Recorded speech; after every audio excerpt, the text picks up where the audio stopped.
On ne soupçonne pas, mais la charge de responsabilité qu'elle a et le cœur qu'elle met à assumer ses responsabilités sont exemplaires. Elle représente tout, l'intelligence, la féminité et surtout l'altruisme et la fraternité. Et quelqu'un qui vraiment œuvre beaucoup. On s'est connus dans le cadre de l'accueil de ces Ukrainiennes aussi. Là aussi, donc, vous savez que la situation est quand même assez préoccupante pour ces jeunes femmes qui sont à Lourdes et qui ont justement eu cet accueil et qui ont pu justement bénéficier d'un accueil vraiment très bien organisé au niveau de l'hôtel et ainsi de suite. On leur a fait quelques cours de cuisine pour essayer de les intégrer et essayer de leur donner des possibilités. Elles ont trouvé quelques emplois. La Renaissance, je connaissais très très bien la famille Théas. S'ils nous voient de là-haut, ils doivent être très heureux, parce que c'était des gens aussi avec beaucoup d'altruisme.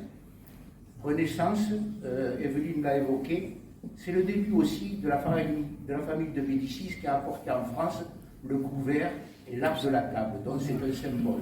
Et Renaissance, donc, à Lourdes, qui est une ville quand même symbolique avec un message universel important, de fraternité, de solidarité, à savoir que intégrer donc des gens qui ont un petit handicap et qui veulent absolument par le travail se mettre en valeur et s'élever est quelque chose d'important.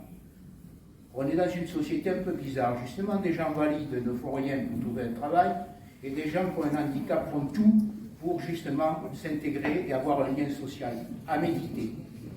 Surtout qu'on est rentré dans une société de pleurnicheurs.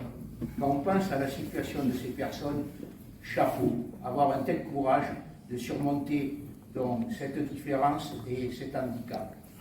Je pense qu'on doit méditer la chose et essayer d'encourager. Il y a un rôle pédagogique des uns et des autres quand vous allez rentrer chez vous. De dire la Renaissance, ce n'est pas seulement un restaurant, c'est une action, c'est une mission. Nous avons à mener à bien cette mission et faire tout pour qu'elle puisse absolument arriver à une échéance qui soit positive et que ce soit un lieu justement où on vient se ressourcer et échanger. Ensuite, en ce qui concerne dans notre métier, l'intégration par la restauration est une très très bonne chose, c'est ce qui m'a un peu passionné quand on a échangé avec Evelyne. Pourquoi? Parce que, en définitive, cuisiner ou faire de la restauration, c'est un acte d'amour. C'est aimer son prochain, c'est lui offrir le meilleur. C'est essayer de lui donner un moment de bonheur. Je pense que de ce côté-là, ça ne peut que faire un travail sur chacun des intervenants et avoir la notion de l'utilité qu'ils ont à faire ce métier. Alors, bonne chance et j'espère que tous vous porterez la bonne parole.